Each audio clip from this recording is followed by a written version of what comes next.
ABC Wide Bay. Well, if you've been to the shops or online lately, you may have been bombarded with sales messages.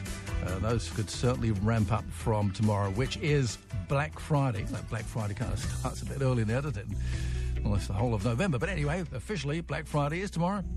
One of retail industry's biggest days. But with all these deals being thrown at us left, right and centre, how do we know if they're too good to be true? Dr.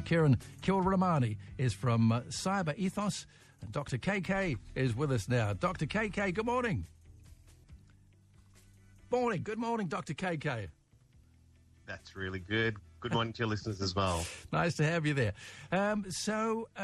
It's really, Black Friday is really a scammer's paradise, isn't it? Oh, 100%, David, 100%. Yeah. Look, here is the thing.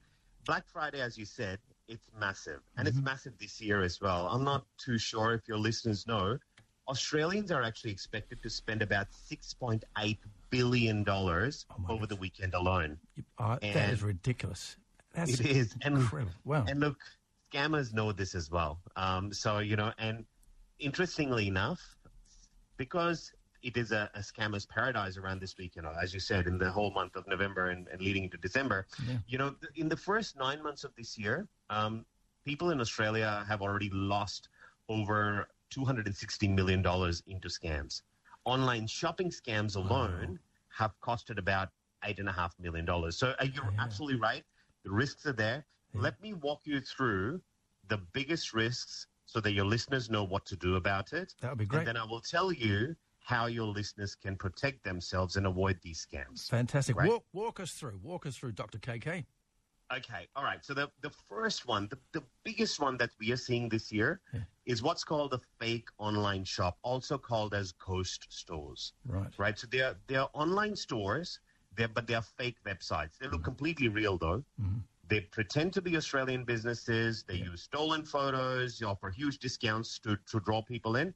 But when people are buying something special, like, a dress or a jewelry or a gift for someone special, sometimes what arrives is nothing what looked like in the photo. No. It's a cheap polyester thing. It's broken jewelry. And sometimes nothing even arrives. Yeah. And the thing is, I think that they're getting better at those fake online websites as well. They're becoming more accurate, aren't they? 100%. And look, AI is sort of playing a bit of a role with it. These sites come up fast and they shut down fast, and then they pop up again with new names, right? So the scammers, they're getting really savvy with using AI, and these things are quite real when they show up. It looks real, but it's actually not. ACCC has actually received about 700 complaints about ghost stores itself just this year. So it's one of the big ones this year. So I want your listeners to be aware of that. So I'll go through what they can do to sort of pick up some traits of it in a bit. All right. So the other ghost stores is the first one. Yep. First one. The second one is around the fake email and text messages. So you may be getting a message from Amazon or Myer or Australia Post. They sound urgent. Your parcel's waiting. Click over here. Your account needs to be fixing. Confirm your order. Things that you may not have even ordered. Right? You click those links. Thank you very much. You've now given the farm away. They will take you to a fake website. You will put your details in, and now they've got all the details about you, your login details, and so on and so forth. The third one. Let's sort of focus that. We are all on social media. There are fake ads that are popping up left, right, and center on Facebook, Instagram, TikTok, and Snapchat this year, and so on and so forth. So they look real. Because, as I mentioned to you earlier, the scammers are actually starting to use AI very effectively to create perfect-looking photos and videos and websites and so on and so forth. Because they used to look a bit cheapo, didn't they? You could kind of tell that it was a bit fake because the photo wasn't very good and everything was a bit smudged. But now they've really stepped up, haven't they? 100%. And look, it's I will call it's an online version of a shiny trap. So just be very, very careful around that.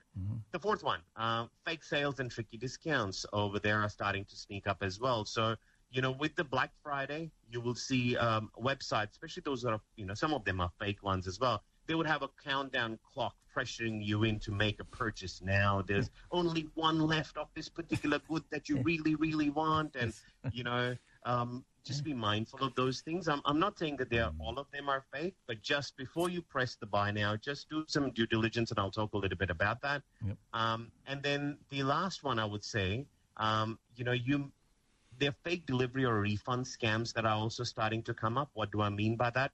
You might see a strange charge on your bank account with the phone number next to it. But this is on your bank statement that you would see on a credit card statement or something like that, right? People kind of go, well, I don't know if I made this purchase or not. And they actually call up that particular number thinking it's a customer support of the business that accidentally has put a charge on them. That is actually a scammer. So they sound helpful.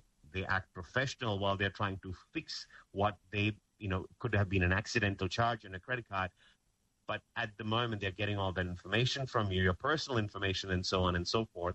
And then they will be actually attempting to scam you through. So just be very, very mindful. So these are some of the things that we are seeing as well. So that's a phone number on your bank statement. Is that what you're saying? Correct. Right. Correct.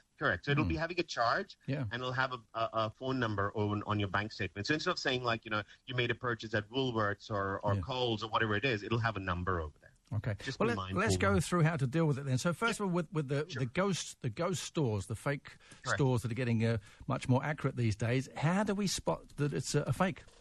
Look, good question. It's getting a little bit harder. But if the website looks new and has no phone number on it, slow down. Think again. I will also encourage your users to go into... Most of the websites will actually have an About Us page and a refund policy. Go over there. Have a bit of a sneak peek in there. If the store says that if you want to get a refund, then you have to pay, $30 to $60 to return something back, that's a red flag, number one. Two, if the return address is overseas, but the website claims to be Australian website or a made locally website, that's a very big warning sign. Right. And the third one is, I would say, if the refund policy is confusing, you don't really understand it, it's got a lot of small print, look, walk away. It's too good to be true, and it's probably likely to be a ghost store. Right. So just be mindful of that. And when it comes to fake emails, I guess, and texts, don't click the link. That's the key there, isn't it? You're 100%. 100%. If you haven't placed an order, you're not expecting a parcel to come through, but you get a message from Australia Post going, you've got a parcel waiting. Look, don't click that link. You're better off going to Australia Post website, having a look if that order number that comes in along with that text, it's real or not.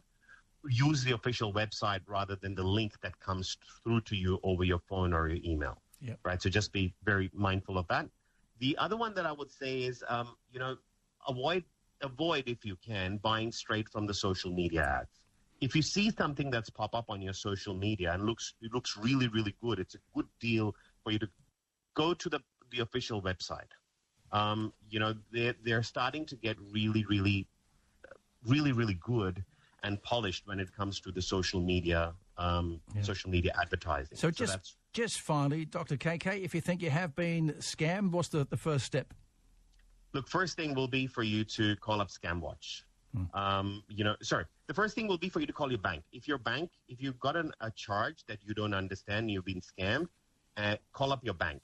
They will be your first protocol to see if you can return or reverse that particular charge. Right. The second one will be for you to call up ScamWatch and raise that as an alarm bell for them and see if they can actually assist you. Right. But look, in most of the cases, David, and this is a message for your listeners, sometimes if you've been scammed, you may start this process, but it may be too late. I think prevention is better than cure in this case. That's the whole idea. We are trying to educate your listeners so they're a bit mindful. They don't get into this situation because, people get anxious about these things. Stress comes in. They could be scammed financial dollars. It's not a good feeling to be in. No, it can cost a lot of money, but you've given us some really great tips there to stay safe for Black Friday. Dr. KK, thanks very much. Thank you very much, David. All the very best. Thank you. Dr. Kiran Kewalramani.